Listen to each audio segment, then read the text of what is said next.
Pagkatapos nga namin siya mapakain at mapainom ng tubig, may himala dahil nagpalambing siya at nagpahawak na rin siyang tuluyan, which is napaka-unusual dahil hindi naman siya ganon. Kaya ayun na rin yung sign na unti-unti siyang hinawakan ng papa ko at ng asawa ko. Kasi hanggang liig nagpahawak siya. Nung una, chinek muna nila kung paano nga ba matatanggal yung pagkakalak nung chain niya sa liig. Nakita nga nila na nakalak lang ito gamit ng isang alambre. Ang kaso, yung alambre na yon, hindi siya yung normal na alambre. Napakakapal talaga. At nagkataon pa na wala naman kaming bolt cutter ng araw na yan. Meron lang kami pliers. Siguro umabot ng 15 to 20 minutes yung pagtanggal nila niyan. Kasi hirap na hirap talaga sila tanggalin. Yung papa ko yung nagtatanggal nung chain sa leeg. Tapos yung asawa ko naman yung naghihima sa kanya para kumalma siya at para hindi rin siya umalis. Mabuti na lamang at nakikipag-cooperate din siya. Siguro kaya siya nagpahawak sa amin kasi hirap na rin siya. At sabi niya siguro ito na rin yung time para magpatanggal na siya ng chain sa leeg niya. Kasi kahit anong ikot at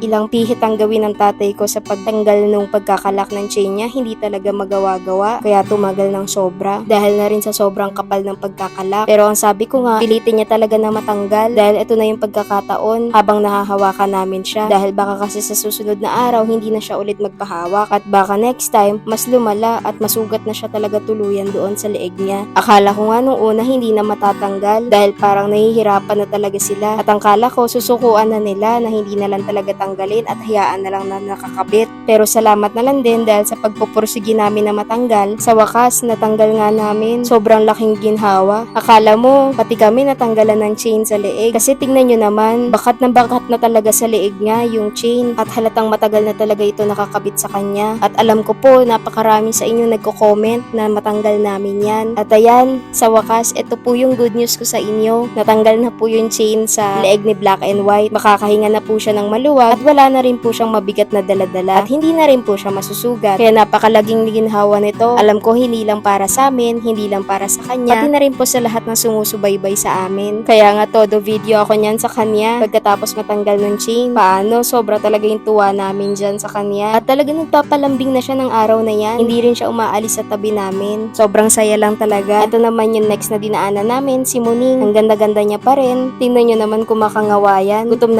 na yan siya. At dahil sa kanya, kaya kami laging may cat food din talaga. At nakadaan talaga yan para sa kanya. Mabuti na nga lang din talaga at hindi ito mapili dahil gustong-gusto niya tong cat food. At sabi nga nung MMDA, nandyan din po yung kasama niya. Ang kaso nga, tulad ng sinabi ko, mailap to siya. Pero ngayon nakita namin siya ng medyo malapit. Nakakatuwa dahil bilugan pala siya at medyo mas maliit. Pero tulad ng dati, inabot ko lang kung saan siya malapit nakapwesto yung cat food at siya na lang ang kusang lalapit dahil kung babantayan ko siya, hindi niya kakainin yan dahil nga mailap siya sa mga tao. Sabi nga ni kuya, tuwing may nalalaglag na mangga dyan sa lugar na yan, todo karipas ang takbo niya. Kaya nga ang conclusion niya, baka daw pag sa ibang bahay, binabato yan siya o binubugaw. Kaya ganun na lamang ang takot niya at ganun na lang din ang ilap niya sa mga tao. Hindi natin masisisi.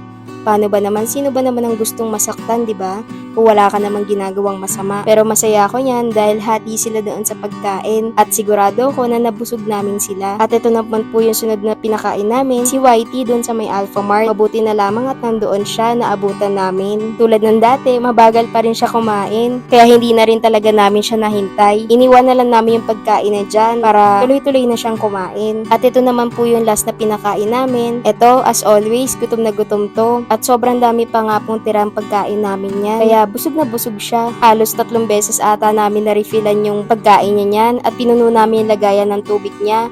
Dahil mainit nga po dito sa lugar niya. Pero hindi naman namin siya magawang tanggalin dyan dahil alam po namin na merong may-ari sa kanya. Sadyang dyan lang talaga siya tinatali. Yung papa ko na nga lang po ang pinaghatid ko ng pagkain yan sa kanya. Dahil nung unang pinakain ko yan siya, medyo natakot ako dahil nga po nantatahol siya at parang may balak mangagat. Kaya medyo may takot ako sa kanya ngayon. Pero paunti-unti, ginagamay namin kung ano pong ugali niya. Siguro nagagawa niya lang yun dahil nga sa gutom siya. Pero laking pasasalamat ko dahil nabubusog namin siya. Hindi nga rin niya naubos kaagad yung dala namin pagkain. Pero ayos lang yun dahil sigurado ako nakakainin niya naman yun mamaya. Salamat po sa panonood nyo at pagsuporta sa amin. At sana po napasaya namin kayo sa good news namin ngayon. See you po ulit sa next na pagpapakain namin.